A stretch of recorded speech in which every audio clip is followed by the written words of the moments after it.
लिंगणूर येथील शेतकऱ्याची आत्महत्या, कर्जबाजारी व जमिनीच्या वादातून उचलले टोकाचे पाऊल। सांगली जिल्ह्यातील लिंगणूर येथील शेतकऱ्याने विषारी द्रव्य पिऊन राहत्या घरी आत्महत्या केली। कैलास वीरभद्र चौधरी वय वर्ष 45 असं आत्महत्या केलेल्या शेतकऱ्याचे नाव आहे। याबाबत अधिक माहिती अशी की कैलास वीरभद्र चौधरी हा जमिनीच्या वादातून व कर्जबाजारी झाल्यामुळे व्हिडिओ कॉल रेकॉर्डिंग करून आत्महत्या केली। आत्महत्येत जबाबदार असणाऱ्या व्यक्तीवर पोलिसांनी कारवाई करावी असं त्याचं म्हणणं आहे। काल राहत्या घरी कीटकनाशक औषध पिऊन आत्महत्या केली। कीटकनाशक पिल्यानंतर कैलास यास तातडीनं मिरज येथील शासकीय रुग्णालयात दाखल करण्यात आले। उपचारादरम्यान त्याचा मृत्यू झाल्याचे डॉक्टरांनी सांगितले। त्याच्या पश्चात पत्नी आहे।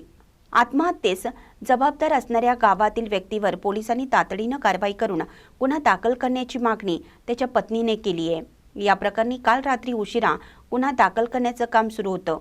मिरज ग्रामीण पोलीस ठाण्याचे पोलीस निरीक्षक अजित शिंदे यांनी सर्व माहिती घेऊन लवकरात लवकर गुन्हा दाखल करण्याचं काम सुरू होईल असं सांगितलं।